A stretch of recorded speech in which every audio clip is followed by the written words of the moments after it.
Behind me, and not that one, is a seagull. Behind that wood, you can't see it now. Well, maybe it's that one that floated over. And he was, flying up with a shell and dropping it to break it. Now, that kind of behavior can be learned between seagulls, but even if it's not taught, of course seagulls would try this in other parts of the world. And it's the same thing with viruses. I mean, you guys keep thinking, who spread it? Who's patient zero?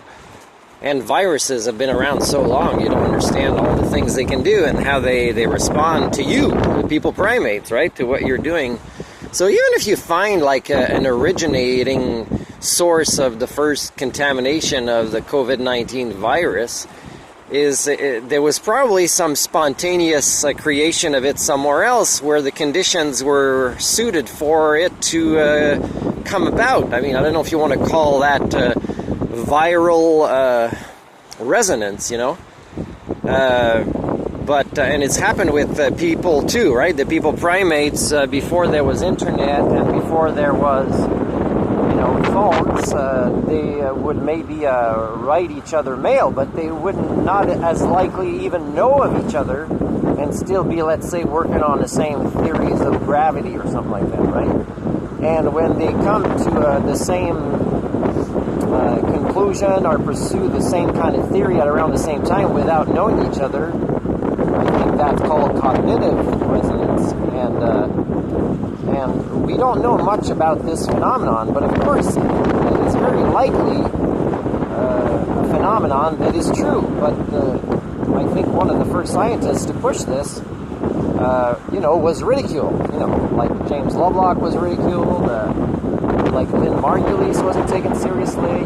All the science that you guys are not making progress with is in large part because you discriminate against each other. You don't act like the rest of the natural world does, which is mostly in a cooperative collaboration. You compete even with the only paradigm that can save you as a species, the scientific one, because the religious ones and the magical monetary paradigm ones are, the cause of most of your issues that led to now advanced suffering from human chauvinism and intellectual laziness and elitist status and tribe versus tribe mentality type nonsense still. There's so much that you are incapable of learning now. Even though the potential was there, now there's so much weird things going on here. And they seem to be, as I have observed in the last few years, passed on to your children at younger ages, where I can see, even sometimes 5-year-old kids, I'd have to work with them 10 years just to undo the damage that was done to them in less years than that, to develop a human operating system. So you're pretty far gone. And even your experts in science, they're only experts in certain fields. They're not systems thinkers. They're not problem solvers. They don't think outside the box. And even if they want to, they belong to scientific communities that will discriminate and shun them if they do want to do this.